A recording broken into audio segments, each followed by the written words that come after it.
안녕하십니까, 이중표입니다. 오늘 이렇게 날씨도 찬데 많이 참여해 주셔서 대단히 감사합니다.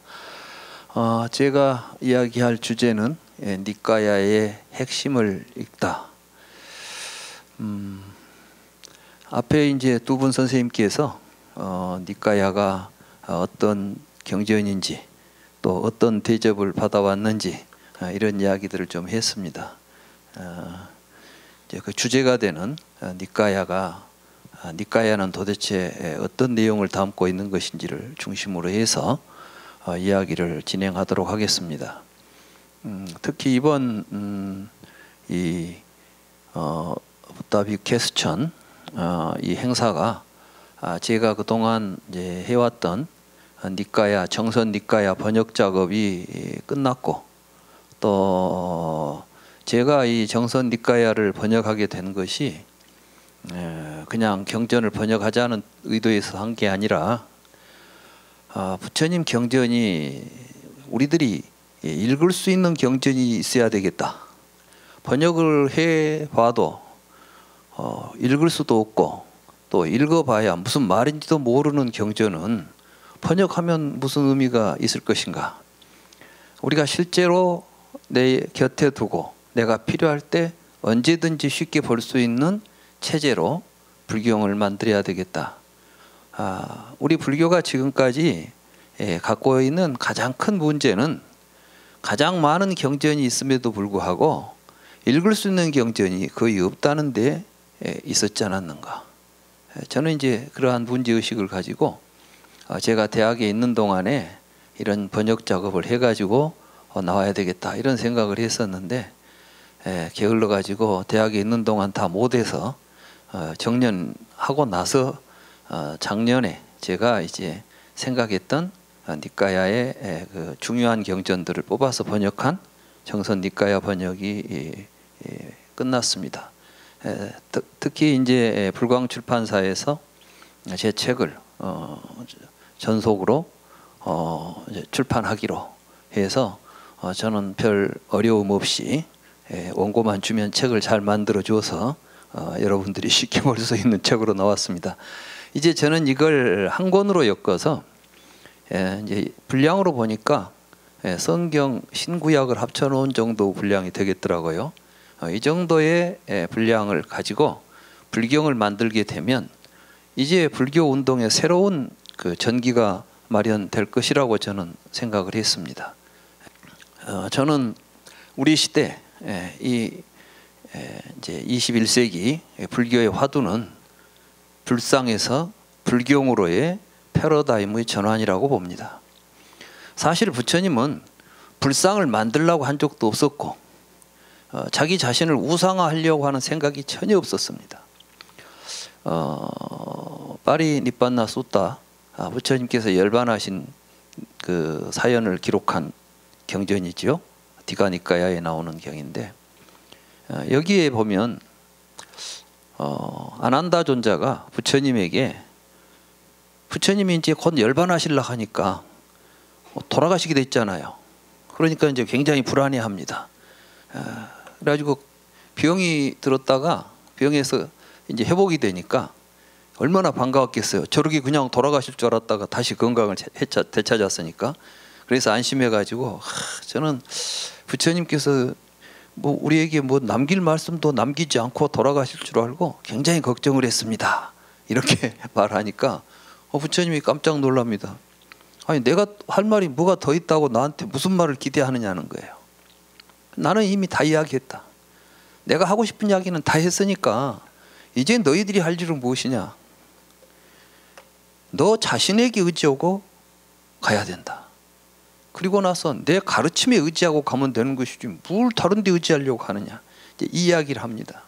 그건 뭐였냐 하면 아난다가 뭘 걱정했겠습니까? 교단이 형성됐고 교단의 지도자로서 부처님이 지금 이 교단을 이끌고 계시는데 그렇지 않아도 얼마 전에 제바달다가 반란을 일으켜가지고 교단이 분열의 위기에도 갔었었고 이제 이 어르신이 돌아가시면 이 교단을 누가 끌고 갈 것인가? 하나의 어떤 그 교단을 이제 이끌어갈 후계자를 지정을 해줘야 혼란이 없지 않겠습니까? 이렇게 물었던 거예요. 부처님께서는 애시당초 그런 생각이 없는 분이에요. 부처님께서. 그래서 이제 부처님 뭐라 하냐면, 나는 지금까지 비구들이 나를 추종한다고 생각한 적이 없다. 또 나는 비구들을 내가 앞에서 끌고 간다고 생각한 적이 없다. 그런데 내가 지금 무슨 할 말이 있겠느냐. 그렇기 때문에 이제 너희들은 너 자신에게 의지하고 다른 사람에게 의지하려고 하지 마라. 내 가르침에 의지하고 다른 데 의지하려고 하지 마라. 근데 그 말이 같은 말이에요. 다시 말해서 부처님이 지금까지 우리에게 가르쳤던 불교의 핵심은 뭐냐 하면, 우리 각자가 자기 자신에게 의지해서 살아가는 법을 가르쳤던 것입니다.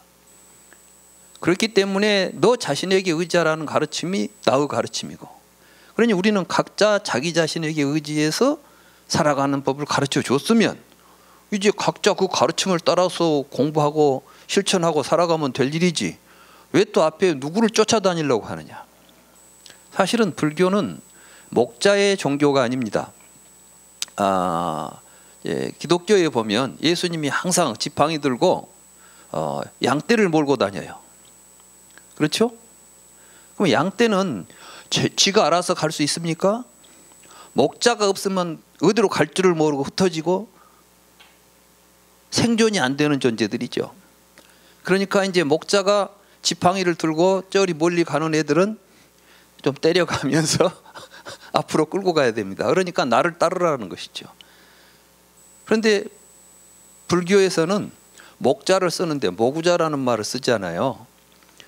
소 키우는 사람. 소는 여러 마리를 키우는 게 아니라 사실 그 소는 뭘 의미하냐면 자기 자신을 의지하죠. 자기 자신의 마음을 의미하죠. 자기 자신의 마음을 길들이는 사람들이에요. 그러니까 불교는 다른 종교처럼 구세주를 쫓아다닌다거나 누구 앞에 가서 무릎 꿇고 구원을 기도하는 것이 아니라 자기 자신의 마음을 스스로 살펴서 스스로 깨달음을 얻어서 스스로 자기 문제를 해결해가는 주체적인 가르침인 것입니다. 그리고 그것이 무엇이냐 하면, 너 각자 자기 자신에게 의지하고 내 가르침에 의지하라고 하는 이 가르침의 핵심이 뭐냐? 그건 바로 사념처다, 이렇게 말씀하셨어요. 다시 말해서 신수신법을 통찰하는 것이다. 신수신법이 뭡니까? 누구 몸을 관찰해야 되겠어요? 나무 몸 관찰하라는 겁니까? 자기 자신의 몸을 관찰하라는 겁니다. 이 몸을 통해서 일어나고 있는 느낌을 관찰하라는 것이죠.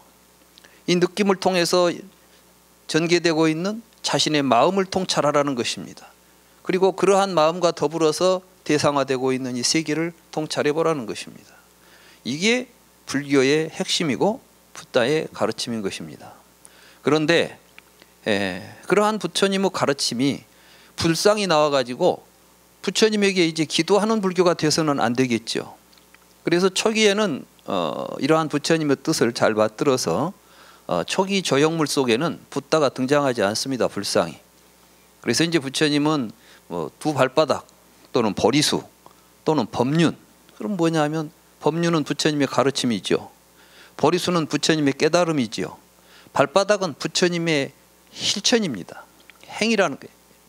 그러니까 깨달아서 붓다의 가르침에 의해서 깨달아가지고, 다시 말해서 법륜, 진리의 수레바퀴에 의거해서 깨달음을 얻어서 붓다처럼 너희들도 몸소 실천하라. 이게 이제 붓다의 상징이었는데,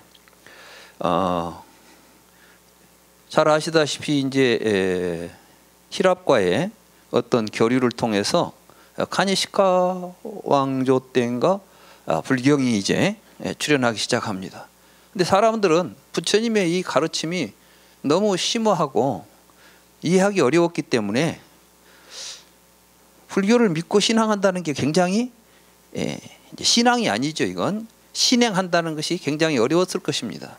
그런데 불상이 등장하니까 다른 종교에서도 다 신상이 있잖아요. 비슷한 모습이 나오니까 모든 신 중의 신, 가장 힘 있는 신으로 부처님이 추앙받으면서 불교가 굉장한 이제 힘을 갖게 됩니다. 신앙적인 힘을. 아마 불상이 없었다면 불교가 이렇게 널리 전파되지 못했을 것입니다. 그래서 불교가 널리 전파된 데는 불상의 힘이 큽니다만은 그와는 또 반대급부로 부처님의 근본 가르침들은 많이 상실된 면이 없지 않다. 우리도 지금 보면은 팔공산에 가 보니까 갓바위라는 바위가 있고 거기 부처님이 계시는데 그 팔공산 높이가 1000m가 넘더라고요. 그렇죠? 그런데 거기를 올라가려고 내가 20대 입시철이 되었던가 그 무렵이었던 것 같은데 나는 그냥 쉽게 올라갔어요. 뒷사람 밀어줘 가지고. 그 올라가는 길에 사람이 얼마나 밀려 올라가는지 명동보다도 훨씬 복잡합니다. 팔공산 올라가는 길이.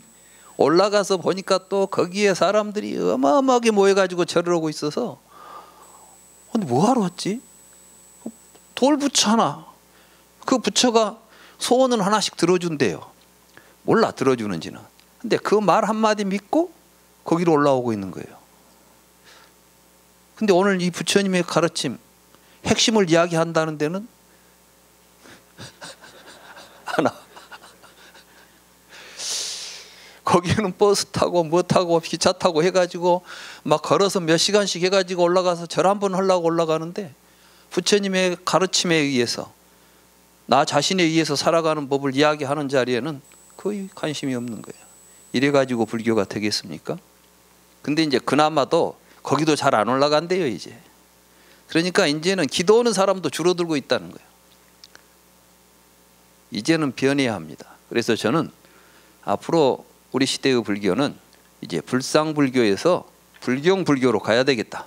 그래서 저는 이제 그럼 어떤 불경을 우리가 의지하고 갈 것인가? 불경이 너무 많잖아요.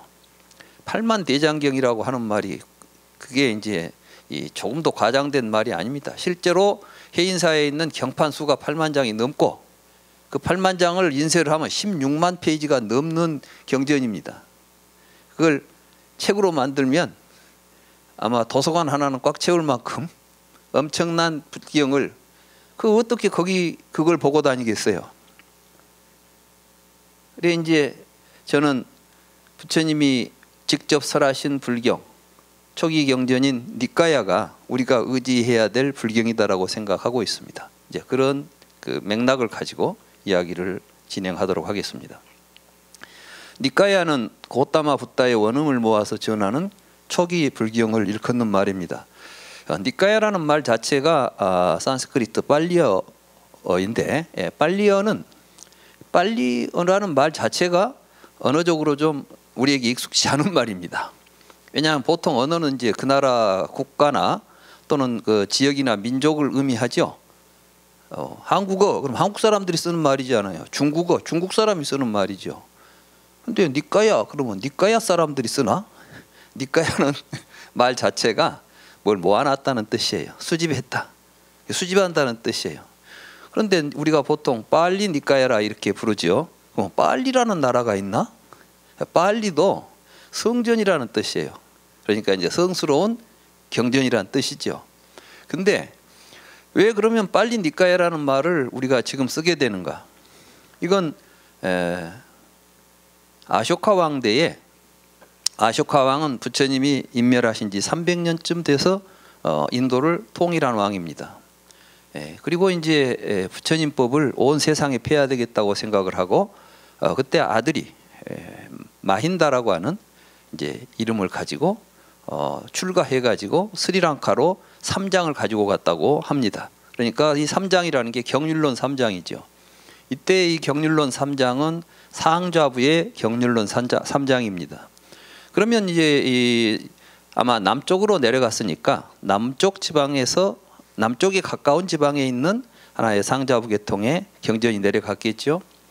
거기에 쓰여 있는 그 말을 우리가 어느 지역의 말인지 뭐인지 정확히 알 수 없으니까 성전을 기록하고 있는 말이라는 뜻에서 빨리어라고 부른 것입니다. 그러니까 우리말로 번역한다면 빨리어는 성전어, 성전을 기록하고 있는, 불교 성전을 기록하고 있는 말이란 뜻이고, 그걸 모아놨다고 그래서 니까야라고 부르는 것입니다. 그러니까 불교 성전을 모아놓은 책이다, 이런 뜻으로 보시면 되겠습니다. 그래서 이제 그걸 우리가 이제 초기 불경이라고 하는데, 실제로 뒤에 이제 이야기를 또 진행하겠습니다만은, 불경에는 뭐 대승경전도 있고 너무 많죠. 그래서 우리는 이제 부처님께서 직접 설법을 했다고 전해지는 경전이 니까야하고 아함입니다. 아함경. 아까 말씀들 하셨죠. 그래서 이런 초기 불경을 일컫는 말인데, 불교란 붓다의 깨달음에서 기원하죠. 부처님이 깨달았기 때문에 불교가 세상에 출현하지 않습니까? 그럼 부처님 뭘 깨달았을까요? 부처님은 생로병사의 괴로움에서 벗어날 수 있는 길을 찾아서 출가했습니다. 우리는 이걸 정확하게 알아야 됩니다. 많은 사람들이 불교는 깨달음의 종교다, 깨달아야 된다. 근데 뭘 깨달아야 될까요? 진리를 깨달아야 된다. 진리가 뭔데요? 깨달아봐야 알지, 뭐 이런 식이에요. 그렇잖아요? 모두 깨닫자는 말을 많이 하는데 구체적으로 뭘 깨달을까, 이 이야기가 나오면 애매해져요. 근데 아주 명쾌합니다. 부처님께서는 생로병사의 괴로움이 있다는 거예요. 그 문제가 시달탐하는 문제입니까? 우리 각자의 문제이기도 합니까? 여러분 늙고 병들어 죽지 않습니까? 제가 저도 이제 70이 넘도록 살다 보니까 도대체 인생에서 모든 문제가 뭔가를 생각해 봤어요. 뭐가 문제인가, 핵심 문제인가? 죽는 게 문제더라고. 안 죽을 것 같으면 세상에 문제가 없어. 내가 밥을 안 먹어도 안 죽는다. 그러면 밥벌이로 돈 벌 생각을 안 해도 돼. 그래요, 그래 안 해요? 여러분들 안 먹어도 안 죽어요. 그러면 직장에 다닐 필요 있겠어, 없겠어? 직장에 뭐하러 가요? 먹고 살라고 가잖아. 그러니까 죽음의 문제 때문에 우리가 지금 살고 있는 거야. 우리의 삶의 전부 이게 죽음의 문제를 해결하려고 살고 앉았는 거라고. 안 죽으려고. 옷도 왜 입어요? 이렇게 추운 날 그냥 옷 안 입고 바깥에 돌아다녀 봐요. 얼어 죽지. 안 죽으려고 하는 짓이야. 근데 그렇게 안 죽으려고 애를 쓰지만은 결국은 죽어요. 그러니 이게 문제라고. 이 문제를 시달타는 태자로 태어났습니다. 그런데 태자는 안 죽어요? 근데 우리는 다른 사람이 죽는 걸 뻔히 보면서도 자기는 안 죽을 것처럼 살고 있다는데 문제가 있는 거예요. 안 죽을 줄을 알고 있는 사람은, 이제 죽을 줄 모르는 사람은 아무도 없는데 실제로 살면서 죽음을 문제 삼고 살고 있잖아요. 나이가 70, 80, 90이 된 사람도 지금 주식시장에 들어가서 주가가 어떻게 됐냐고 관심을 가져요. 지 죽을 일은 관심이 없어. 지금 오늘 주가가 올라갔는가 내려갔는가에도 관심이 있어. 이건 굉장히 사실은 문제의식이 없는, 그러니까 그런 사람은 죽을 때 이제 갑자기 닥치는 죽음 앞에서 얼마나 당황하겠어요. 안 죽고 싶어서 발버둥 치겠죠. 심지어는 의술이 좋아지면은 또 살아나고 싶어가지고 죽은 시신을 냉동 보관한 사람들도 미국에 가면 갑부들이 많대요. 근데 그 돈이 어마어마하게 들지 않겠어요? 수백 년이 언제 죽은 사람 살려낼 기술이 나올지는 모르겠지만 그때를 기다리기 위해서 냉동실에다가 자기 시신을 맡긴다는 게요. 그래가지고 문제가 해결되겠습니까? 부다는 바로 이 생로병사의 괴로움에서 벗어날 수 있는가 없는가, 이 문제를 한번 해결해 보고 싶었던 거예요. 그래서 출가했습니다. 그거 다 알죠? 생사 문제를 해결하기 위해서 출가한 겁니다. 그런데 그분은 깨달았다는 거예요. 뭘? 이 생사에서 벗어나는 길을 깨달았다는 겁니다. 그러니까 우리가 불교 공부를 하는 목적은 생사에서 벗어나는 길을 찾는 거예요. 그게 불교입니다. 그래서 자신이 깨달았기 때문에 또 그걸 자기가 가봤기 때문에 우리에게 가르쳐 준 겁니다. 그게 불교입니다. 이게 세상에 불교가 나타난 것입니다.